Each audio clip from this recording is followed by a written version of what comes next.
Ladies and gentlemen, what's good? Ladies and gentlemen, what's good? Joe was good. White Light was good. Hey, it's your boy Creator Mike the Rapper. Welcome back to episode 4 of Drip Tips. Look, today, man, I got a very, very, very special episode for you guys. Behind the beat. Look, there is a sound to the vibe of dope coffee, and I brought it with me today. I got my cousin, my producer, the man. I'm not gonna say the myth, is a legend, bruh.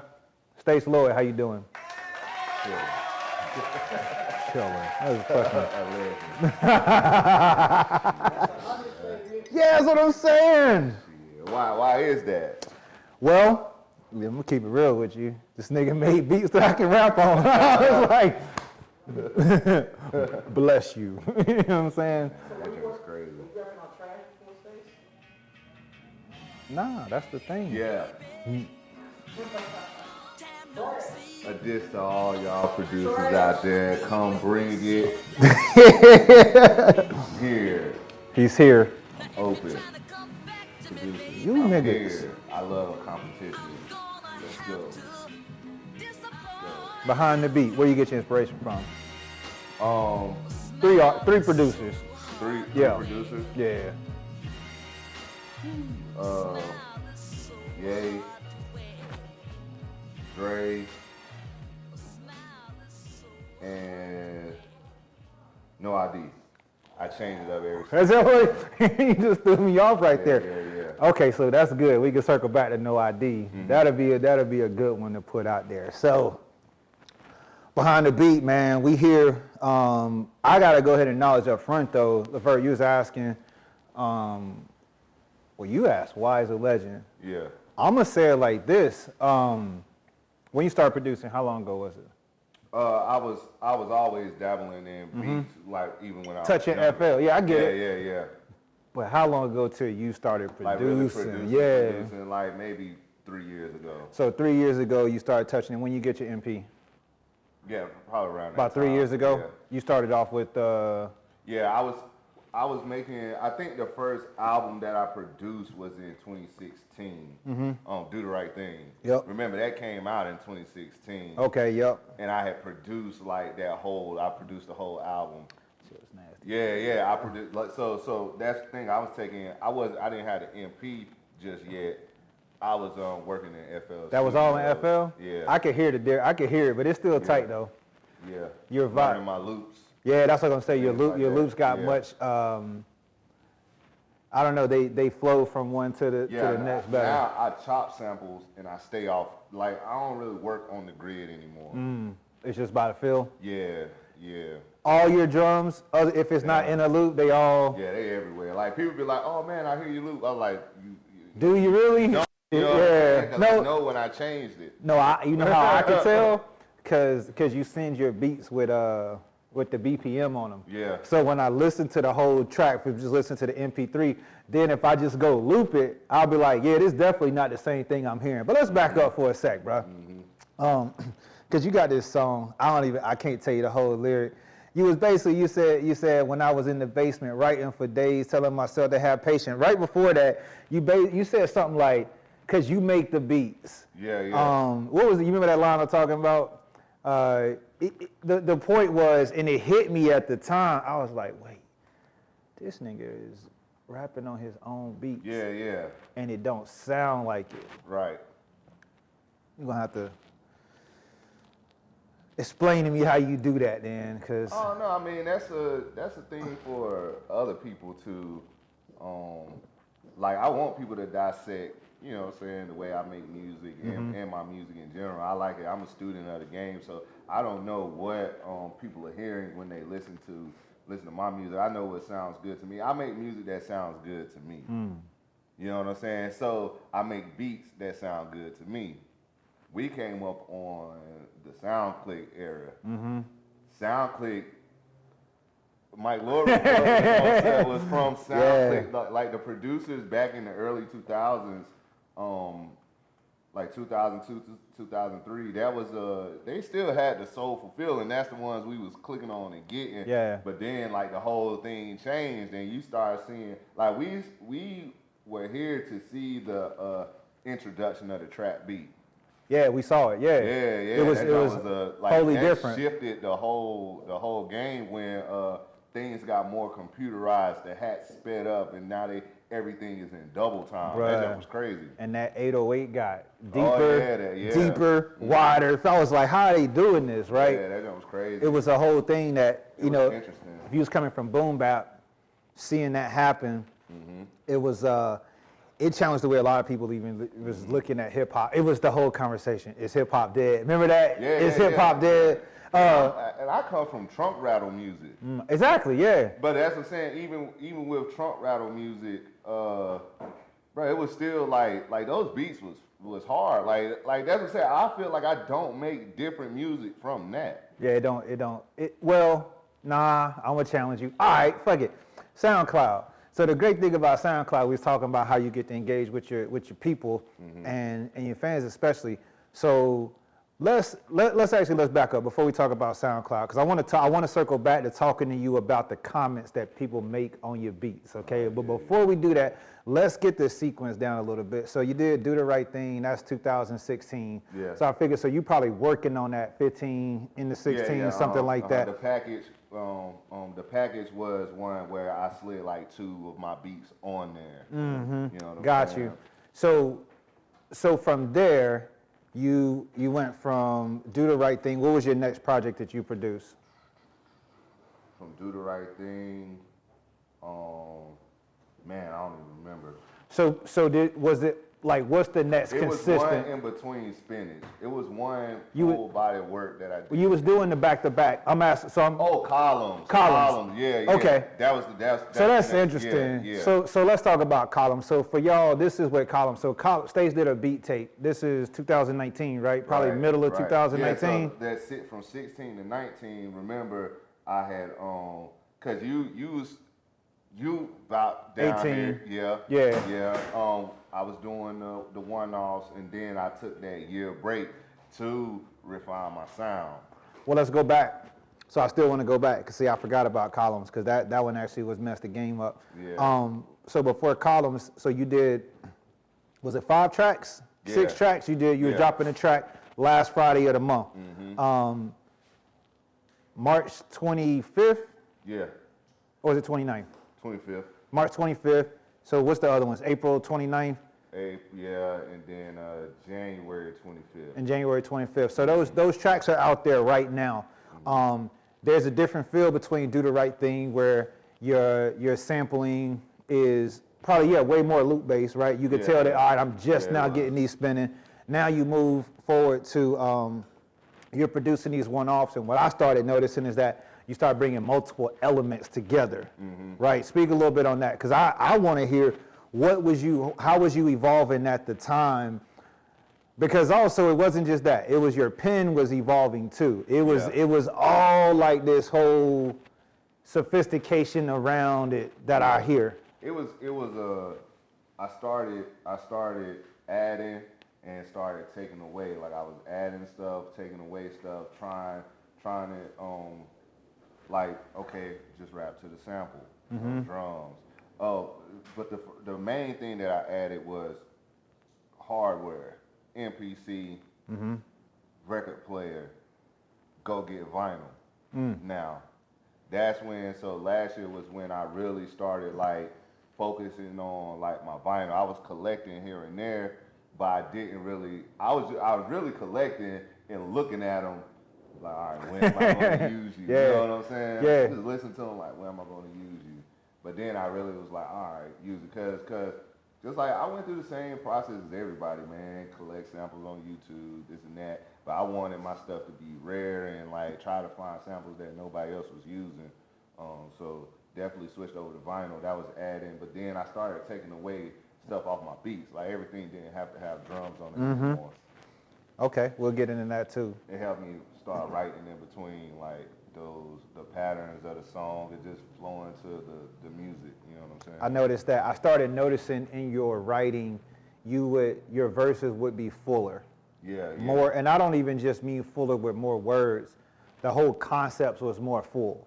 You was in the beat. It was helping me get to the ending of my points. Like, you know what I'm saying? Like 16, like, you know, you're a writer, so you could like get off track, like bar 10. You know what Don't I'm have saying? shit to Start do with the talking about top. something totally different, bro. So it definitely helped me start. Like people been saying on SoundCloud, tell the story all the way from bar 1 to 16, and then do the same thing on verse 2. So, yeah. So then, all right. Now jump me up into the beat tape columns. Okay.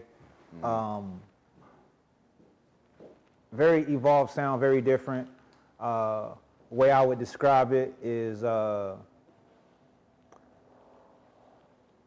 schizophrenic at times, right? And not even like the sound. There is that one that I'm thinking of, like just it's a whole bunch of, but it's more of like you brought a lot of voices in. I believe you brought some. Who was that? Was it Dave Chappelle? Yeah, Dave Chappelle. Yeah. Charlie Murphy skit. Charlie Murphy skit, yeah. Yeah, it was a whole thing of like that was my first come into the game with on my year, taking my year hiatus. Like I legit took a hiatus because I had just been doing music every single year. Like the whole thing was, oh, make an album and make sure it get out within that year. You know what I'm saying? Make sure you publishing the album every single year. That's the clip that we came up on. And I was nervous to take a break because I didn't want people to look at me like I'm not doing music anymore. But I knew I wanted to take some time off to refine my sound, but I didn't want to say nothing. And remember, in 2019, I was like, so that means I was working on it in 2018. Yeah. You get what I'm saying? So in 2019, I was like, bro, I'm not saying nothing. I'm not rapping. I'm not doing nothing. Yeah, I remember. I'm just gonna put out the beats and like this is my See what happened. introduction back into the game. Yeah. Like, I was barely saying anything in 2019. Like, shoot, we just getting back. We just starting to talk about what we're doing. What kind of reception you get from everybody was columns? loving the beats. They was loving Right. the beats. A lot of you produce better than you rap. That's what I was thinking. I think I said it to him. I was like, That don't make any sense. hey, bro, this shit better than your rap. That don't make no sense. Hey, but that It's not. But what that really mean, bro, when a motherfucker say that to you and they already been riding with you on your hip hop shit. Yeah, You see what I'm saying? And you Yeah. looking at it like, for me, I was like, damn. There's so much more I want to do, like, do to the beats and stuff. You know what I'm saying? Like, I want to do, like add synths and melodies and this and that. I'm just chopping up beats on, 16 pads, bro. I haven't even got to pad 32 yet. Yeah, my gotta turn the MPC bank, player. yeah, You know what I'm yeah. saying? I ain't turned them banks yet. I do, like, I chop all the way through, but man, I'm like, oh, you know what I'm saying? Too much already. These four, you know? Yeah, I feel you, bro. And that's the thing. A lot of times, man, and I appreciate that in your sound. A lot of folks feel like if they do more, that they're getting more. Especially in hip hop, where they forget that somebody got to come rap on top of that beat. Yeah. Like some beats you get, and it's so much beat that you're like, there's no space for my voice to go in this song. It's just in your ear, banging your head out. So, fast forward again. You did another project, so you did the Opine Seance. That was more of a listening experience. Yeah, that's me tapping into like when it's time for me to go into my underground space, and I just love the underground. Get a little weird, do what you want to do. You're not worried about how it come off to somebody. It's intentionally not to be worried about that. That set up you coming to me with a concept. We talked about this in the Far From Home show, where you said, all right, but I now want to do a whole album for somebody else. Walk me through, where was you at? Why was you saying that? What was the purpose? Like you ready to do what? Well, I think I don't know. I think different from people. Like when I'm always like 6 months ahead on things, and I'm already mapping out like where I see things going. So I'm like, all right, I gotta go this way to do to work on my sound in another area, so I can come back to Spinach and elevate the idea so we can make another album. You know what I'm saying? I feel like musicians need to go like back in the day, you'll see a Coltrane with Miles Davis, but that don't mean that Coltrane not about to make his album. He's just going to test his skills out. Play a little quartet, do a little something different, experimental. Yeah, be on the team. Like, okay, like that's the thing. Not do the whole thing. Like, all right, bro, we just want to use you for the drums. Don't worry about the other part. We want to put you in and use you for the drums. Like, cool, yeah. So then I go back and hopefully my drums have got better. Get what I'm saying? Yeah, no, that's a way to do things, for sure.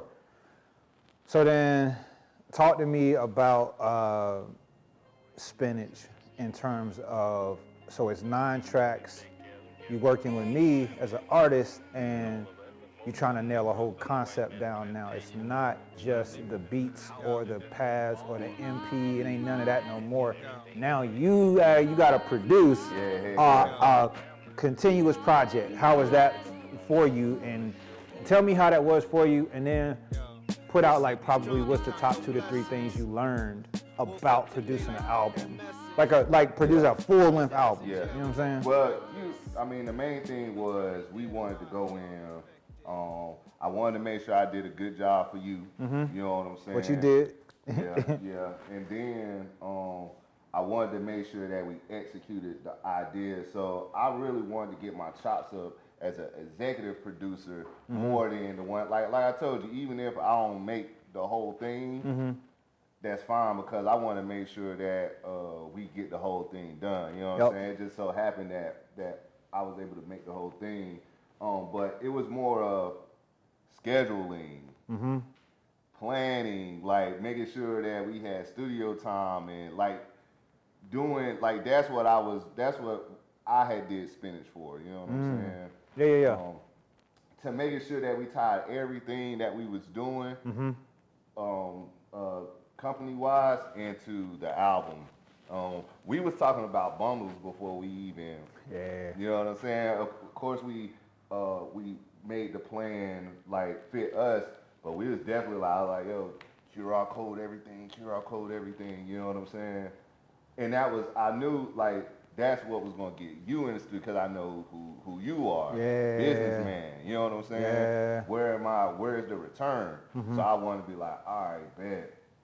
Let me get my whole idea off. I remember you saying that. You know what I'm saying? And so I could show like, this is how it works. Like, this is how music and business works. It was always about, the music business. So speaking on that then, like from the music business standpoint, we were able to collaborate. Not everyone can do that, right? Not everybody has the personality where they can sit back with somebody else for months, lock in, and execute a project together, and put it out, and push it, right? So you kind of going beyond beat maker. That's why I call it, no, nigga, you make beats, right? So level up from there as you a producer, you put concepts together, and then you EP shit, right? Yeah, just hit me real quick. What's the overall that you took away from this experience? Especially something that like, you a young producer today and you're looking for like, how can I elevate the same way Stace did? What you gonna throw out there for him? Yeah, I say start with your idea. Give yourself a couple dollars, not even a lot. Give yourself, like, cause if you have everything that you have, like work with that. Work with what you have. Give yourself $50. Now elevate your idea. What can that $50 do to elevate that idea, and then do it over? Don't give up on the project. That's the thing where I was messing up at in the beginning. Like, why did I do 10 projects? Yeah, I feel you. Like, bro, I should just kept taking my little money, dumping it into the idea, feeding the idea. Take any producer, artist, take your project and set a goal. Every goal should have 6 numbers on it. You know what I'm saying? It should be 100K. I say everybody 100,000. If you can do that consistently, you'll be at your million before you know it. I would have been at $1 million on project 10. You know what I'm saying? So just keep doing that. Keep feeding it. Put a system around it, and everything should go back to am I making the money to feed the project? You know what I'm saying? That's really what it is. Not asking people for money. Not saying like, oh, I make beats. No, you do everything for free, but you feed your career yourself. That's where a lot of people struggle, though. They don't see the difference between helping themselves move forward versus helping someone else. For me, everything that I do for free for somebody else ends up helping me. Now, I don't do other shit for free that doesn't help me, though. Exactly. So you got to know where the line is, too. Exactly. Cool, man. Well, look, I appreciate you. It's definitely, I could tell you what, as a business owner, having your own unique sounds, melodies, your own identity that come with that is definitely a boost to what we're doing. The beat, man, is so integral to hip hop, you know what I'm saying, and to the culture of what we do. So it's kind of everything. Speaking of the culture, man, look, you guys are interested in shopping dope coffee, go check us out, www.realdope.coffee. And the reason I say this is, man, you're getting to witness a high-level coffee times hip-hop thing come together. You watching the artist and the producer come together, and the way that we fuel this, the way we fund this, is through a product, right? So doing our Master P thing, check it out. If you haven't already, subscribe and follow us on Dope Coffee Music right over on YouTube. Hit us up on IG at Dope Coffee Music. You type in Dope Coffee Music, you'll find a way to get a hold of us. Look, man, we appreciate you guys rocking out with us today on Drip Tips. Stace. String Spinach on SoundCloud, produced by me, artist, Creative Mike the Rapper. We killed that. Bro, we killed it. Over 100K streaming on SoundCloud right now. Dude, everybody that said you ain't supposed to use SoundCloud. To all the niggas that's not streaming on SoundCloud that say you're not supposed to be on SoundCloud, we salute you. I'm getting Instagram followers from SoundCloud. I'm getting people come to my shop from SoundCloud. So real people, it's just a link, man. Who cares about all this DSP game and all that good stuff? Yeah, they ain't putting no money in your pocket. Nah, they're not. They not. All right, man, y'all be easy. This Drip Tips, Creative Mike and Stace. Yeah. We out.